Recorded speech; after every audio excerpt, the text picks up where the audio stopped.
얼마 전에 한 분이 이런 문의를 주셨습니다. 목사님, 영상을 통해 많은 도움을 받고 있습니다. 영상을 보다가 한 가지 궁금한 점이 있어서 여쭙습니다. 저는 10년이 넘게 신앙생활을 했습니다. 계속 말씀 듣고 묵상하며 예배를 드리는데 어느 때부터인가 제 믿음이 정체되어 있다는 생각을 지울 수가 없습니다. 마치 제 신앙과 믿음이 다람쥐가 쳇바퀴를 도는 것과 같다는 느낌이 들었습니다.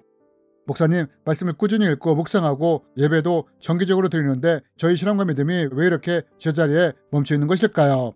이에 대해 해결 방법이 없는지요? 라며 문의를 주셨습니다. 여러분은 이에 대해 어떻게 생각하십니까? 이번 시간부터는 이 질문을 기반으로 우리의 믿음이 어떠한 과정을 거쳐 성장하게 되는지에 대해 함께 나누기 원합니다. 그리고 이 시간에는 이것의 첫 번째 시간으로 우리의 믿음은 어떻게 시작되며 왜 믿음이 성장하다가 정체하게 되는지에 대해 함께 배우기 원합니다. 그렇다면 여러분, 우리의 믿음은 어떻게 시작되며 왜 성장하던 믿음이 어느 순간 정체하게 되는 때가 오게 되는 것일까요? 이제부터 이에 대해 말씀드리기 원합니다.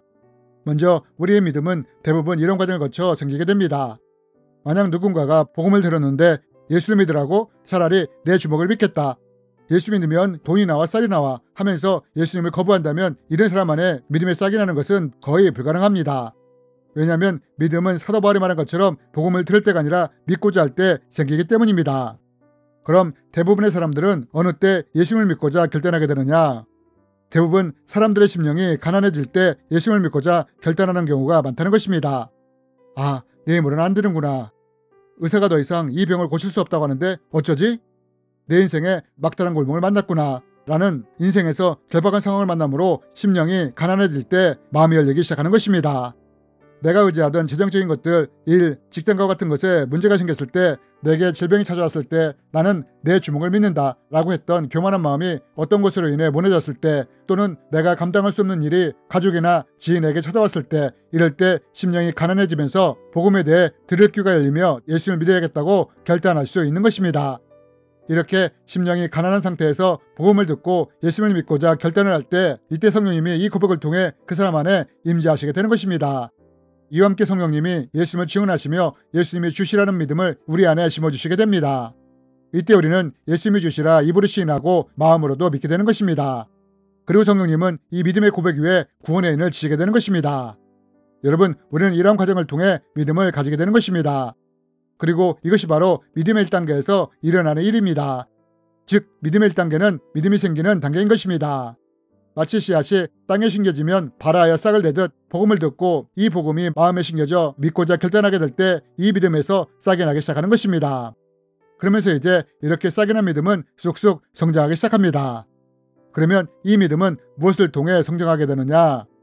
우리는 이것을 로마서 말씀을 통해 찾아볼 수 있습니다. 성경은 말합니다. 그러므로 믿음은 들음에서 나며 들음은 그리스도의 말씀으로 말미암았느니라. 여러분, 사도 바울은 우리의 믿음이 어디로부터 나온다고 합니까? 바로 그리스도의 말씀을 들을 때 믿음이 난다고 합니다. 즉, 우리가 그리스도의 말씀을 들을 때 이에 대한 믿음이 생기게 되고 계속해서 우리가 말씀을 듣고 묵상할 때 우리의 믿음이 성장하게 되는 것입니다. 그래서 누군가가 예수님을 믿는 초신자라면 이런 사람에게는 말씀과 교회가 믿음 성장에 큰 영향을 미치게 됩니다. 설교를 듣고 성경 공부를 하고 성도와 함께 말씀을 교제하면서 믿음이 성장하게 되는 것입니다. 마치 메말랐던 땅에 비가 내리면 땅이 비를 쫙 흡수하듯 초신자 시절에는 말씀의 담배를 흡수하며 믿음이 자라게 되는 것입니다. 그리고 이 믿음의 시작 단계에서는 많은 분들이 기도하는 것들이 대부분 다 이루어지는 것을 경험하게 됩니다. 때로는 생각만 했던 것들이 이루어지는 것을 경험하기도 합니다. 이러한 과정을 거쳐 믿음이 성장하게 되는 것입니다. 그러나 문제는 이러한 과정을 거쳐 믿음이 성장하게 되는데 어느 때부터인가 믿음이 정체되는 때가 오게 된다는 것입니다.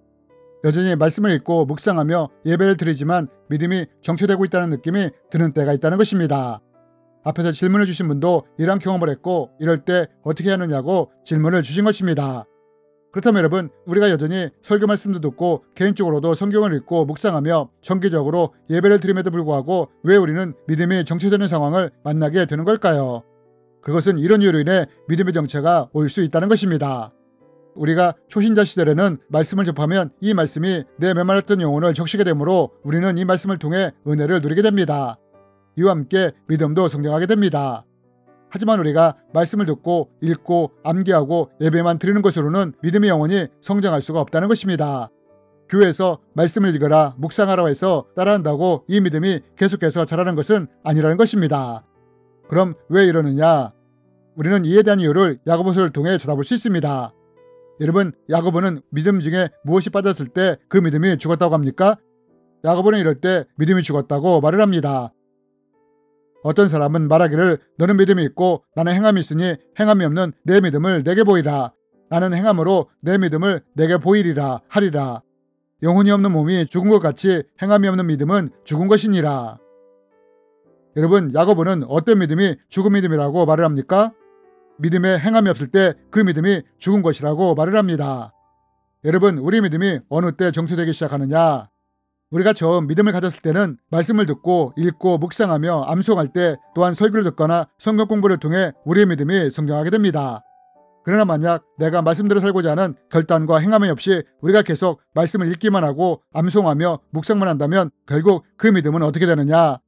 어느 정도 믿음이 성장하다가 멈추게 된다는 것입니다. 정체가 되는 것입니다.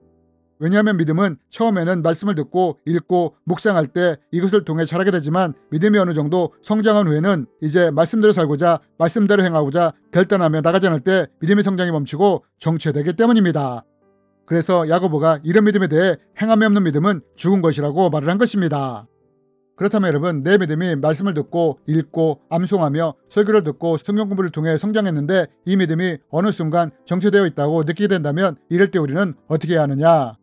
이때부터는 우리가 단지 말씀을 듣는 것에만 머물지 말고 말씀대로 살고자 말씀대로 행하고자 결단하며 나가야 한다는 것입니다. 왜냐하면 야고보가 말한 것처럼 행함이 없는 믿음은 죽어가기 때문입니다. 정체되거나 상황에 따라서는 퇴보할 수도 있기 때문입니다.